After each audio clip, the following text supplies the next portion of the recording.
Good evening, Lisa. Good evening, Andrew. Was I being silly beforehand? You're being silly, And you made me stop and start. Yes. Didn't you? Well, I don't know what I'm doing. I've got my hot bottle down don't here. need your hot bottle. Leave it. You wouldn't let me show it off, would No. you? Right, hold it up. Right. So, We're on to Doctor Who, Peter Capaldi. Series 8. Mm. That's the Blu-ray. Doctor Who and the Time Heists. Yes. The Time of Heistings. Mm-hmm. You ever done a heist, Lisa? No. Oh, right, okay. So, wibbly vortexy effect. Yeah. And your first thought is that Doctor Who lives in a washing machine. Yeah, isn't it? Because it's shot from inside the washing machine. Because you can see him going round. Yeah. Yeah. Doctor Who did live inside a washing machine once, didn't he? Did he? When he was Sylvester McCoy as the Foot Doctor in what was it called? Can't remember. How Much for Just the Planet or something? Yeah. All the yeah. That's one of our old things. Yes. Not one of our old things. It's not our old things, but one of the old things that we've seen. Mm-hmm. So Doctor Who's confused by Clara's face being all coloured in. Yes. And what does she do with her hair? She does a flicky thing. She's sort of showing off her hair, and he's totally not getting it. She's going like this, and he's like, "What? What?" This Doctor does not get that sort of stuff. And she's got her heels on. Yes. To reach a high shelf. A higher shelf, yeah. So he says, "Are you going for a higher shelf?" And I just put Doctor Who confused. Mm. Yeah. Right. I'm not sure Matt Smith's Doctor would have been much the wiser, but. What do you think about the relationship change between Matt Smith and Clara and Peter Capaldi? Peter Capaldi and Clara. He obviously still cares for her because when she screams at one point, he runs off and he's quite anxious, but he's quite dismissive of her. Yeah. And he sort of keeps referring to her as ugly and things like that. We're about halfway through the season, aren't we? And you'd had a bit of a wobble with. No, I had a bit of a wobble in Kill the Moon. Yeah. About the Doctor, I was quite. I did enjoy the Peter Capaldi's first season. Mm. I'm not sure it was a wise idea to go down the Colin Baker route of making him somewhat dislikable, because you were already at a disadvantage because you've got an older Doctor, you've had two younger Doctors, now you've got an older Doctor, so you're already at risk of alienating part of the people that are watching anyway. Right. So making him unlikable, I'm not sure is a good idea. Okay. But it's a redemptive journey because by the end of the series, he's changed. And also, as I said, in Flatline, you get that little moment where you think, he is the Doctor, and it's where he comes out of the TARDIS after defeating the 3D... The boneless bandit. The boneless, yes, the 2D monsters, and saying, you are monsters, and I am the Doctor, and you are monsters, or whatever he says. So, But there are bits that I really like. I like Robot of Sherwood, because it's just him and Robin Hood bickering for the whole point, yes. But, I'm not entirely sure. He's more likeable in this one than some. But he's still quite dismissive of things. Okay. So Doctor Who's phone is ringing. Now, it's lucky the TARDIS has got a phone built into its outside, isn't it? But it's the second time it's wrong, isn't it? Yeah, well, Who? Yeah. But, I understand it's a way to reach the Doctor in this story and in sort of other ones. Yeah. But I thought, well, what if he had a fax machine there instead? Would you have to fax him? You'd have to fax him. And a really slow bit of paper would come out and make all the noises. Yeah. So it's lucky he had that, really. Anybody who doesn't know what a fax machine is, look it up. Yeah. So we got mention of the woman in the shop. Okay. Who presumably is Missy. Yeah. But it's never actually explained. And then we cut to Doctor Who holding his memory worm. Pardon the expression. He's got his. What do you think of the worm? Is it cute? They're quite cute, but yeah. Would you like one? Maybe. You can't hold it for too long because you completely wipe your mind, because Strax keeps doing it in the Snowman, doesn't he? Oh, I've been run over. So you got Psy. Yeah. I don't know whether his name is meant to be from the fact that he's psychic, except he's not. Yeah. Or whether his sort of parents have named him after like some units, pounds per square inch or something like that. think he's based on a film character. Oh, is he? Sort of. And then Sabra. Sabra. Yeah. Who is sort of meant to be a mutant along the lines of the ones in the X-Men comics and films, Okay. I think. Yeah. I just read that in the trivia, but... So they have to open their case at the start, don't Mm-hmm. they? And you never see what's in the case, you just get their reactions. And I put, is it evil sandwiches? Or something like that. Has somebody brought along their packed lunch? Spam. And they're like egg and spam or something like that. And you've got... it's a still a fairly rare thing that you've got 2 writers credited Yes. as Stephen Moffat. Yeah. And so it's the only... episode with 2 Steves credited. Yes. So yes. there you go. Yeah. So this voice of the architect, is it meant to be wobbly American? I don't know what. I think it's because obviously, as later on it turns out revealed that it's the Doctor. It's a voice change thing. Maybe it's the same kind of sort of thing that Stephen Hawking used because obviously it's like voice. Well, no, at the end, Doctor Who's twiddling knobs to make it. it. It's meant to be just like a computery voice, just the voice that you can't tell who is it that's doing it. But it would have helped if when he was recording it, he'd put on an American accent rather than like twiddling knobs. I don't know. Maybe you would still heard it was him. Yeah, and this whole thing about the architect always makes me think of Paradise Terrace. Yes, all praise the great architect. Yeah. So it's the Bank of Carabraxos. Mm-hmm. So it's named after Mrs. Carabraxos. Madam Carabraxos. All right, Madam Carabraxos. Yeah. So, how did she found the bank then? Perhaps she didn't. Perhaps it was her father or her grandfather. Yeah, I don't know. Did she like go? Well, it's like you've got Lombard's Bank. Presumably that's named after a family or something. Yeah. Or Lloyd's of London. When there's a bank holiday, does she get a day off? Does she not have to go in? Well, she don't probably do any work anyway. She just sits in her vault and looks at her stuff. Because I'm just thinking of Playtime Fontaine, who used to be in Viz. Oh, right, okay. And it was like he used to go to the bank, but it was written as though he was a child. So like, okay. And he'd bring games in for the day before bank holiday and things like that. And Which is normally a Sunday. Yeah. But hey, but this side chap, he keeps on getting his side chap. He keeps on getting his chip out of his head, doesn't he? And I said it's all a bit ZX Spectrum from 1983, isn't it? I was thinking that because when he takes it out and plugs it in, I'm like, surely it'd be like we could have wireless. Or something. Well, yeah. I put it's like when you upgrade your ZX Spectrum from 16K to 48K, you had a load of chips like that. You'd open the Spectrum and you'd plug all the chips in and then put the screws back in and it would work. I did that myself. But I was also thinking later on, it's all exposed to the elements, isn't it? So like, if it's raining and he goes outside, does he have to wear a rain hat or something like that? One of those little ones you tie out. A little plastic one with a little knot at the bottom to stop his chips getting wet. Otherwise, does he start... Well, hopefully it's waterproof. He does say something about storm dust, doesn't he? You're right. So... And this episode is full of showy-offy transitions. There's a lot of transitions. Yeah. It's very George Lucas-like in that. Yeah. So you've got, what's her name from Ashes to Ashes? Keely Hawes. That's it.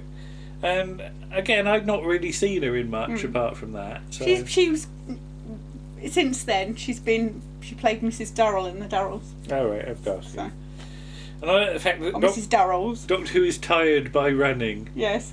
Because he's older. Yeah, so... He can't run so much. So that line in Cold War about this is a young man's game does actually come back to bite them on the arse.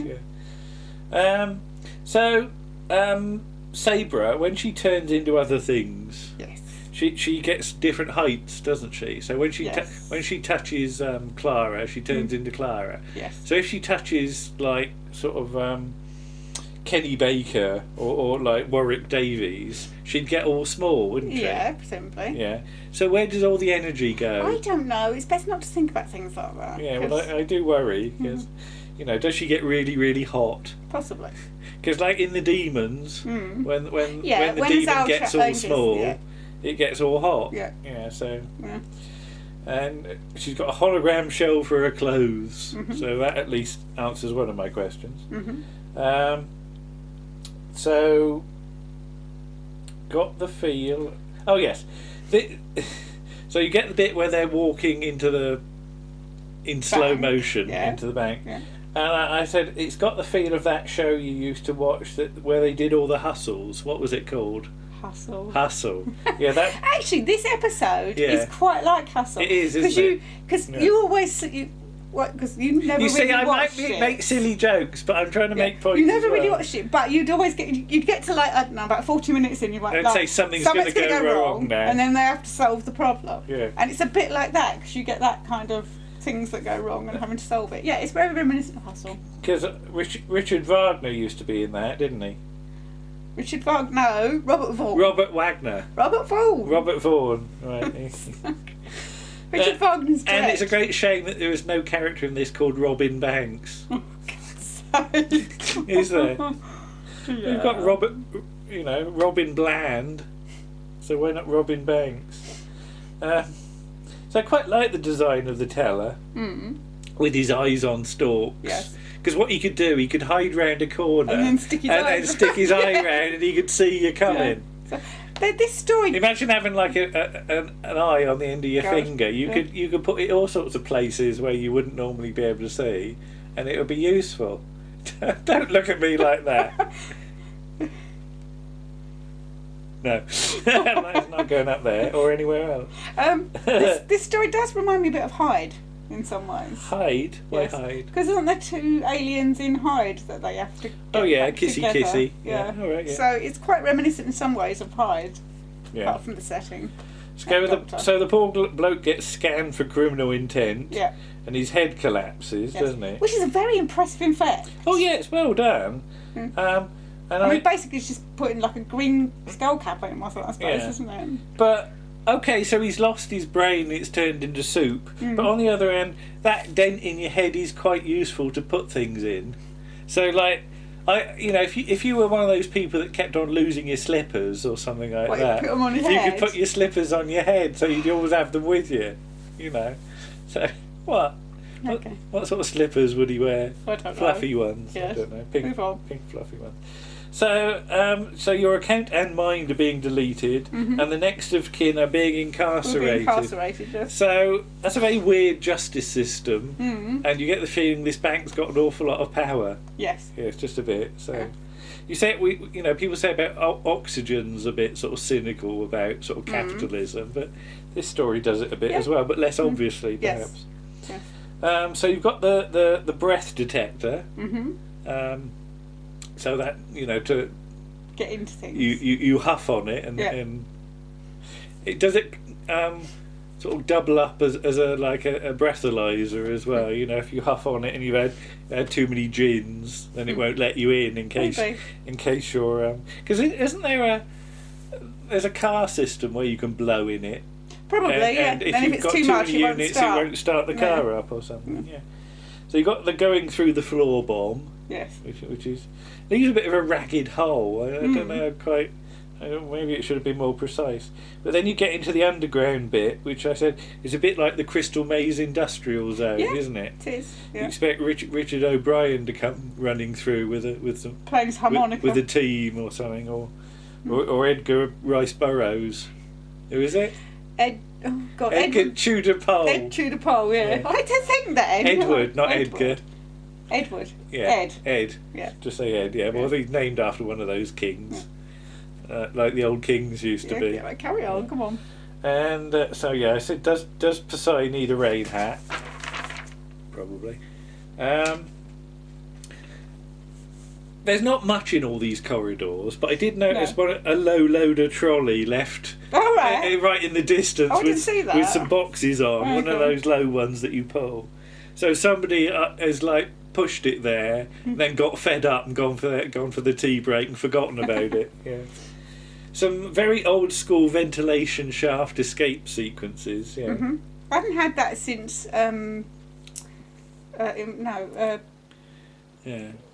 not Impossible Planet, the other one. Right. Satan Pit. Okay. And again, it's all very lucky that all these escape shafts are big enough to have people in. Yeah, well, it always is, isn't it?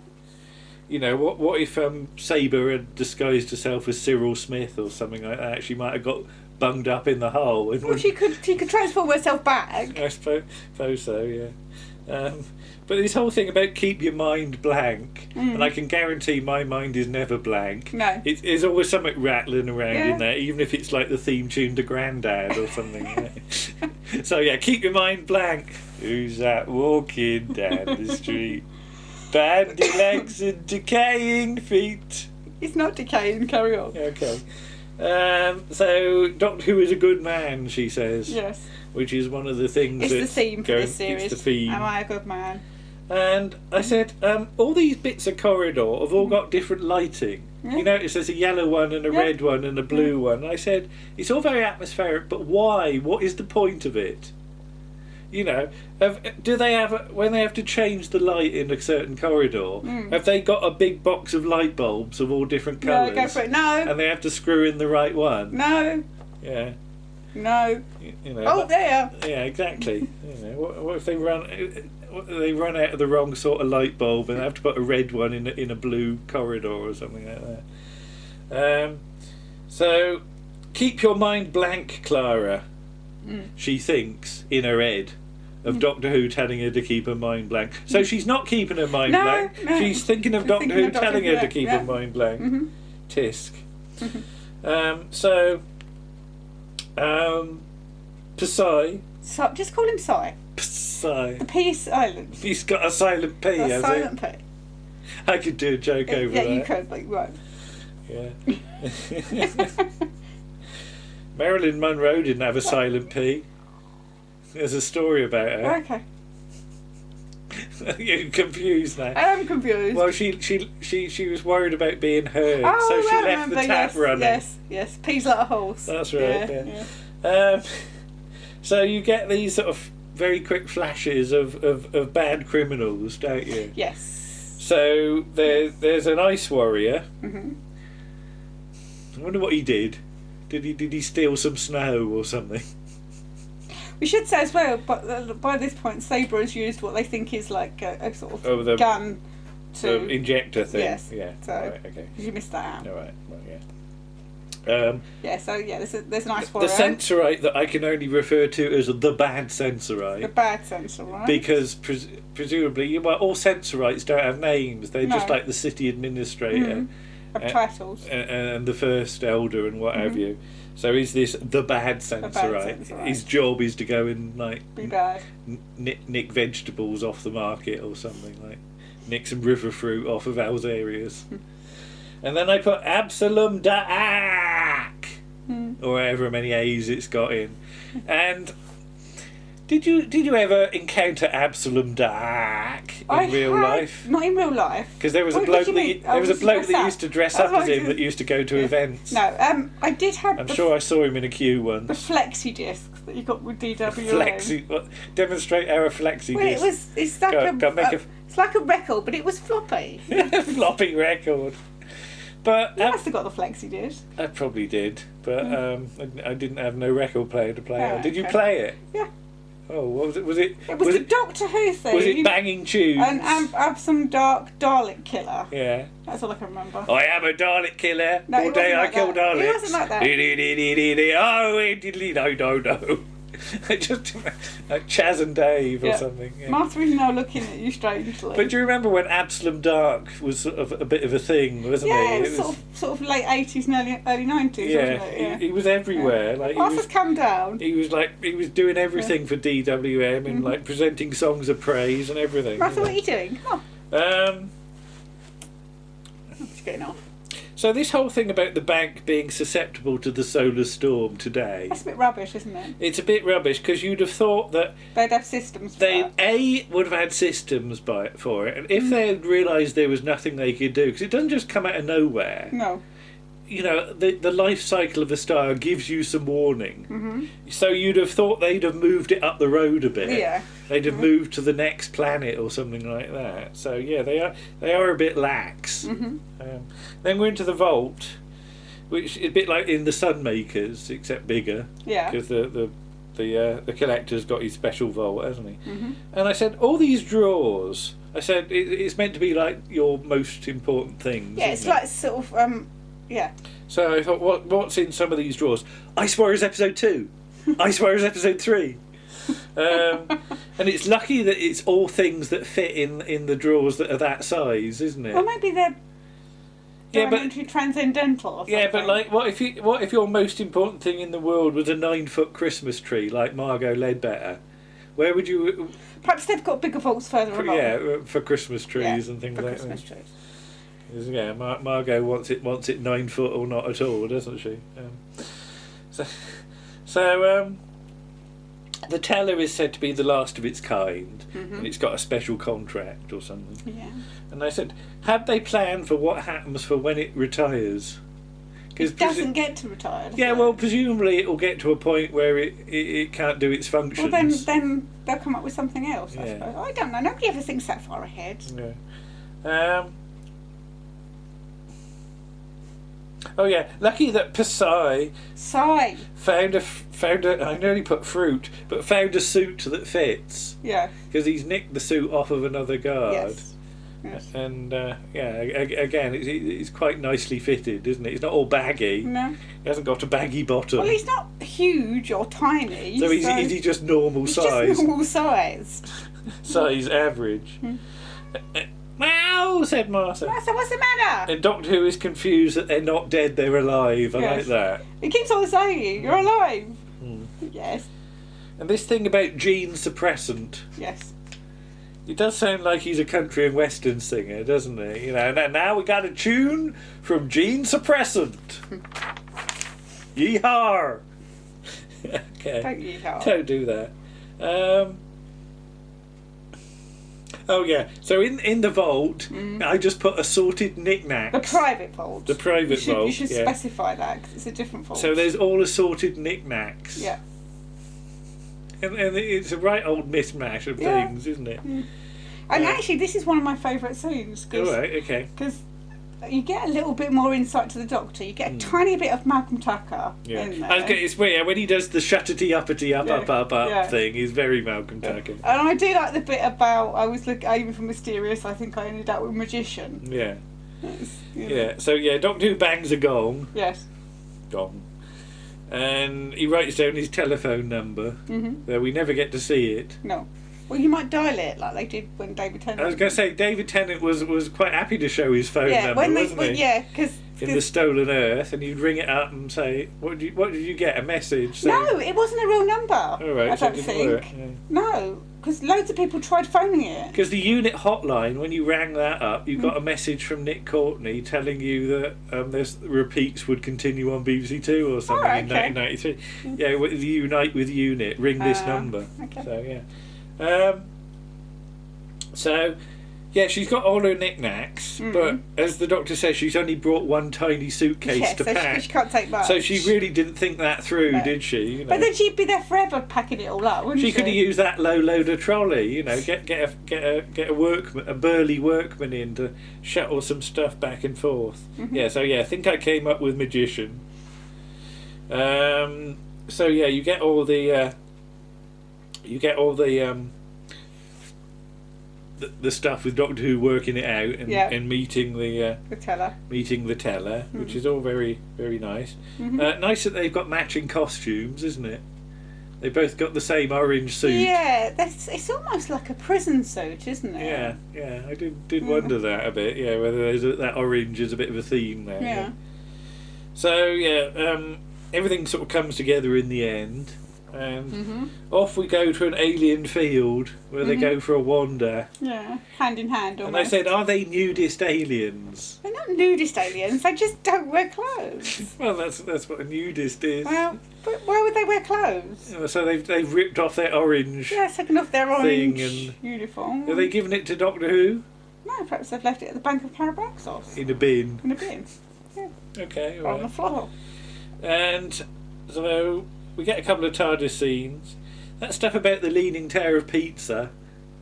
Pisa. Yeah, not pizza. Pisa. I like the fact they both laugh at it, even though they probably don't know what on earth he's talking about. It was a slightly over the top laugh as well, wasn't it? Like that's not really funny, but I'm going to laugh anyway. And it would have been quite nice if they'd come back, I think. Yeah. I thought they were quite good characters. Yeah, quite good characters. And, Because the doctor makes a phoning mention action, doesn't he? Yeah. And I like the fact he rubs his hand his arm when he gets a hug off of the lady because she does it too hard or something. I don't think he doesn't like being hugged at this point. But he winces as though she's bruised him or something. Stop touching me. Yeah, and this whole thing about robbing a bank, beat that for a date. So is Doctor Who a little bit jealous? He is a little bit jealous of Danny's pink. Well, he doesn't know who it is yet, does he? No, because in the next episode, he meets the teacher that looks a bit like Matt Smith and thinks that's her date. All right, yeah. And then he's like, because he won't have it that it's Danny. He's like, no, not Mr. P.E. And then you've got the trailer for next week. Yes, for the caretaker. And what had we never noticed? It's the Matt Smith. I Am the Doctor from Matt Smith's time. Yeah, so they use Matt Smith music for a Peter Capaldi episode. Yeah. So either I actually had to play it back because I thought, hang on, I recognise that. Either they ran out of music or they forgot to get Marigold to do it. Do some next week music. But I think that episode has grown on me a fair bit. Actually, yes, we weren't that keen on it the first time we saw it, but it's I think it's one of those ones that replays watching it. Visually, it's rather stylish. I yes. think, it has got a nice sort of modern feel to it. So, and it's quite a nice story. It's it all sort of ends happily. Yeah, which doesn't always. Yeah. In Doctor Who. So, particularly this season. Yeah. There's a bit of a theme this season, isn't there? That's true. But there you go. Yeah. So that's our final video, pretty much. No. No, before Christmas. Before Christmas. Before Christmas. Oh, not of this year, though. Not of this year, but more will be squeezed in. Yes, we've got to squeeze 2 more Peter Capaldis in before New Year's Day. Right. So there'll be a video probably in sort of Thursday or Friday. Okay. And then one again on Sunday. We shall see. Yes. We'll see you all again. Okay. If we don't see you before. Mm-hmm. Have a happy Christmas. Yes, happy Christmas. Bye-bye. Bye.